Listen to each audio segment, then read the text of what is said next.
तो E for economic series में हम आज जो टॉपिक लेकर आए हैं वो है मेडिकल टूरिज़्म। हमारी इकोनॉमी का एक महत्वपूर्ण पिलर है टूरिज़्म, क्योंकि लगभग 10% से 11% लोगों को नौकरी देता है और हमारी जीडीपी का लगभग 5 से 6% कंट्रीब्यूशन ऐड भी करता है। इसी कड़ी में आज हम एक ख़ास टूरिज़्म के पहलू पर बात करेंगे।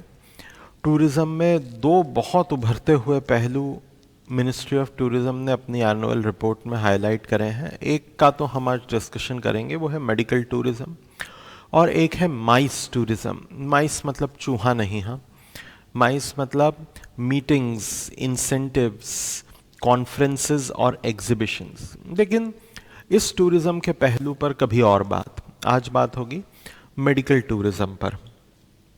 भारत एक बड़ा हब है मेडिकल टूरिज़्म का।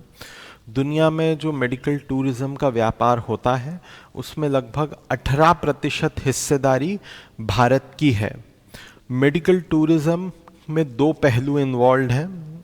एक पहलू है इलाज का, कि कोई बीमार है वो इलाज कराने आता है, इसको कहते हैं क्यूरेटिव एस्पेक्ट।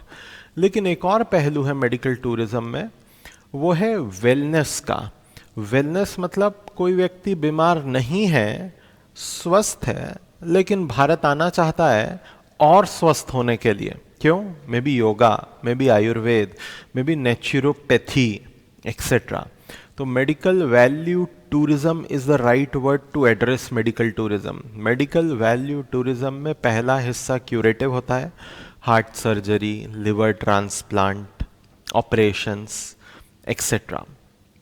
और दूसरा हिस्सा होता है प्रिवेंटिव, वेलनेस का, कि यार मैं स्वस्थ हूँ लेकिन भारत आके एक नेचुरोथेरेपी का सेशन अटेंड कर लेता हूँ, योगा सीख लेता हूँ एक्सेट्रा, विपश्यना कर लेता हूँ।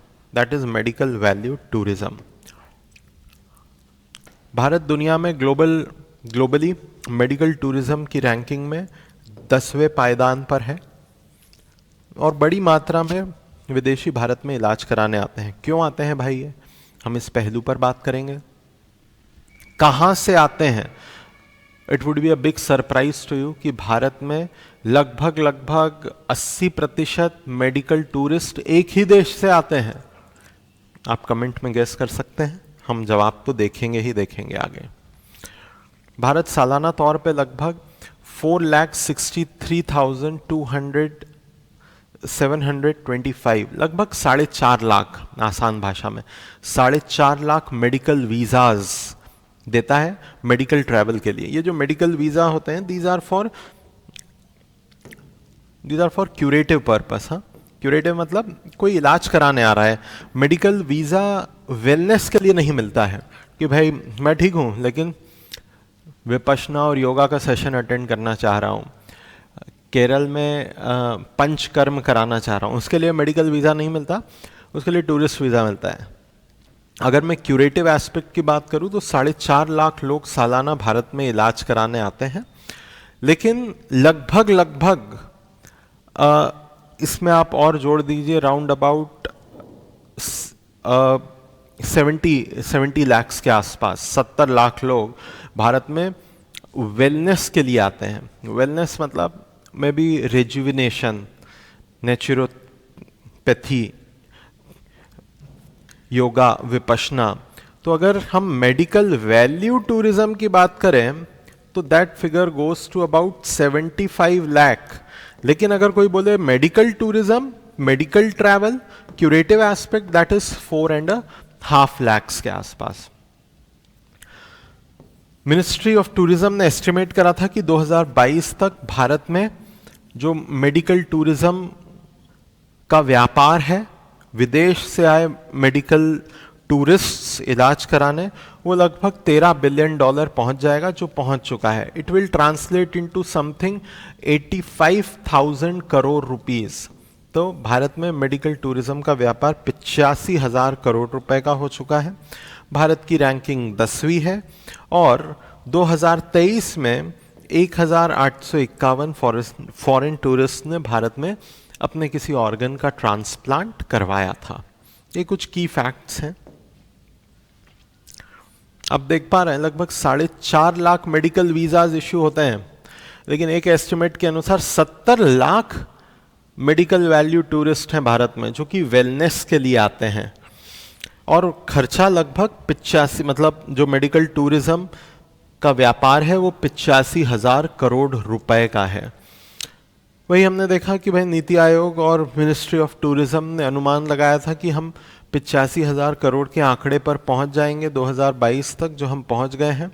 2020 में यही आंकड़ा लगभग 40,000 करोड़ के आसपास था। मतलब लगभग 5 साल में मेडिकल वैल्यू टूरिज्म का व्यापार बढ़ के दुगना हो गया है।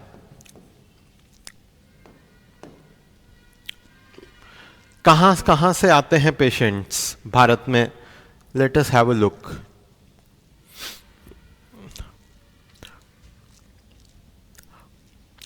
साढ़े 4 लाख लोगों को मेडिकल वीजा असाइन करा जा रहा है, उसमें से आप देख पा रहे हैं लगभग 3.5 लाख लोगों को, for about 3.5 lakh, it is for Bangladeshis. So Bharat में सबसे बड़ा मेडिकल टूरिज्म का कस्टमर बांग्लादेश है। दूसरा आप देख पाएंगे मिडिल ईस्ट है, इराक से 30,000 लोग, Somalia, Oman, Ethiopia, Yemen, Turkmenistan, central Asia, Africa और मिडिल ईस्ट बाकी कस्टमर्स हैं भारत में मेडिकल टूरिज्म के। जो ग्रीन वाला पाई चार्ट, डार्क ग्रीन आपको पाई चार्ट दिख रहा है, this is 3.5 lakhs of Bangladeshis who are given medical visas to be operated in India. Similarly, there was one case study on India Spends. It is a good website which provides various research-oriented economics articles.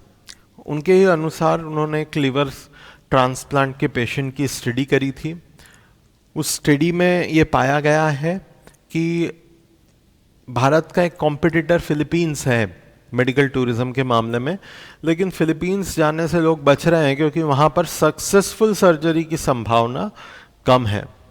Japan और US से बढ़िया tourist destination है medical tourism के मामले में, लेकिन बहुत महंगे हैं, अफोर्डेबिलिटी नहीं हो पाती। तो बीच का रास्ता ये निकला है कि भारत आके इलाज कराओ, और भारत आके जब इलाज कराया, family who was from Turkmenistan was satisfied कि for the amount we spent we got a good care here. Bharat में लगभग 1800 foreign tourists had undergone organ transplantation in 2023. Bharat में ऑर्गन ट्रांसप्लांटेशन के कुछ नियम हैं। नियम यह है कि भारत में organ transplantation of human organ and tissues act 1994 से गवर्न होता है। इस कानून के तहत कोई विदेशी भारत में अब ऑर्गन ट्रांसप्लांट करवा सकता है किसी भारतीय के ऑर्गन से, बशर्ते कोई भारतीय नागरिक कतार में ना हो। मतलब अगर कोई भारतीय नागरिक ऑर्गन दे रहा है, कोई विदेशी उसे प्राप्त कर सकता है, शर्त यह है कि भारत में कोई पेंडेंसी ऑर्गन ट्रांसप्लांटेशन की किसी नागरिक की ना हो। भारत में जितने लोगों को ऑर्गन ट्रांसप्लांट चाहिए था, अगर वो हो जाए तब ही कोई भारतीय विदेशी को ऑर्गन ट्रांसप्लांट कर सकता है। प्रैक्टिकली ये फीजिबल नहीं है क्योंकि भारत में एक लंबी कतार है ऑर्गन ट्रांसप्लांटेशन की रिक्वायरमेंट की नीड की। दैट्स वाई जो फॉरेन टूरिस्ट आते हैं इनवेरिएबली विदेश से एक और व्यक्ति को साथ में लेकर आते हैं जो अपना एक ऑर्गन का हिस्सा, लिवर का एक हिस्सा ट्रांसप्लांट करता है। जो साथ में व्यक्ति आएगा that has to be a blood relative, उसका कोई रिलेटिव ही होना चाहिए। किसी और को लेकर पैसा देकर यहाँ ऑर्गन ट्रांसप्लांट नहीं करा सकते, ये भारत का नियम है। ओनली ब्लड रिलेटिव्स कैन, मतलब जीवित blood relatives can be a donor in India. That's why जो फॉरेनर्स आते हैं they also bring along some relative who is ready to donate the organ. वही हमने यहाँ पर लिखा है।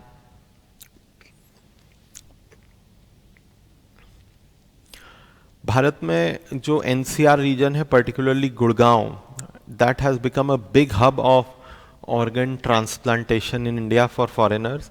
मैंने आपको बताया 1800 ऑर्गन ट्रांसप्लांट्स हुए हैं भारत में विदेशियों के, उसमें से 1400 तो NCR, national capital region, particularly Gurgaon में ही हुए हैं।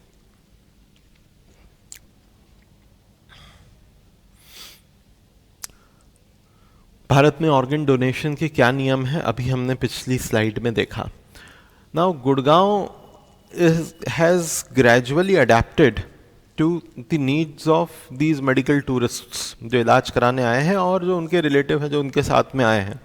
तो लैंग्वेज अडेप्टेशंस नज़र आ रहा है, specialised cuisines are being offered, like if you have a large part coming from Middle East, from Central Asia, तो उनकी भाषा में साइन बोर्ड, जो लोकल चाय वेंडर्स हैं, बेकरी शॉप्स हैं, they are offering the cuisines palatable to the tastes of these Central Asians. So a whole new economy is also emerging around medical tourism. वही यहाँ पर हमने लिखा है कि भाई साइन बोर्ड्स इमर्ज हो रहे हैं, hotel staff is being trained to deal with such tourists, language support is being offered, enhanced hygiene protocols are being implemented. That is what is Gurugram's medical tourism model. Some specialized hospitals like Medanta and Fortis specially offer packages for foreign tourists for getting treated in India. Multilingual staff is being hired to cater to the need of those coming along and the patient. Restaurants are serving cuisines from Middle East, Central Asia and other regions. Pharmacies are offering multilingual supports. Now the point is, why so many Bangladeshis, Central Asians and people from Middle East are coming? The reason are twin. First is the affordability and second is the quality. Both are a tick mark in case of people from these countries. For example, a procedure which costs about 4.4 lakhs in India, like a heart bypass surgery, would cost somewhere around 24 lakhs in South Korea, would cost somewhere around 1.2 crores 1.2 crores in USA. तो जो heart surgery Bharat में 4 लाख की है, वही south Korea में 24 लाख की है, वही यूएसए में लगभग 1.5 करोड़ की है। ऐसे ही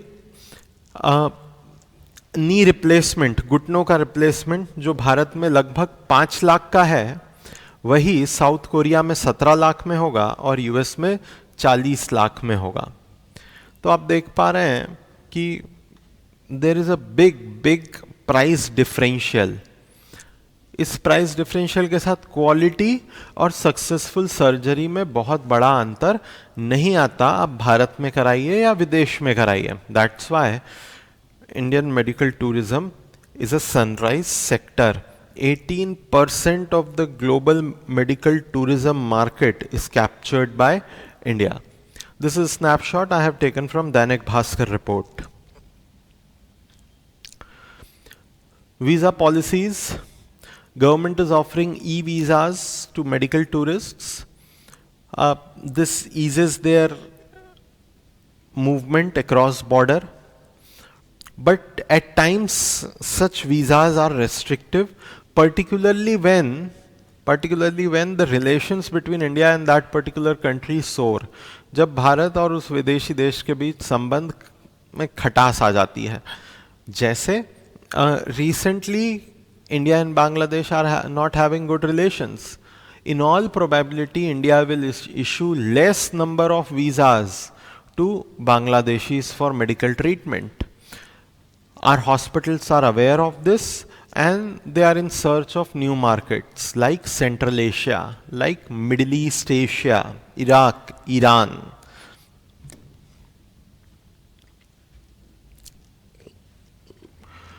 Government has designated medical value travel as champion services sector and established a 5,000 crore dedicated fund to promote healthcare tourism in India. इससे हेल्थ केयर टूरिज्म को बढ़ावा मिलेगा. कुल मिला के हम कह सकते हैं कि जो $13 बिलियन का टारगेट था हमारे मेडिकल टूरिज्म का, उसको अचीव कर लिया है. लेकिन इसके साथ ही और बेटर रेगुलेशंस, बेटर इंसेंटिव्स, ताकि और लोग विदेश से आकर भारत में इलाज कराएं. इंटरनेशनल रिलेशंस बहुत बड़ा फैक्टर डालेंगे मेडिकल टूरिज्म के सक्सेस या फेलियर पर. और एक बड़ा कारण भारत में मेडिकल टूरिज्म के सक्सेस का है वर्ड ऑफ माउथ. तो अगर अच्छा काम करेंगे तो और लोग विदेश से इलाज कराने आएंगे, उनकी भी खुशहाली, भारत की भी अर्थव्यवस्था की तरक्की. तो I hope you got this discussion on medical tourism. ऐसे ही और मुद्दों के साथ फिर मिलेंगे ई फॉर इकोनॉमिक सीरीज में. धन्यवाद.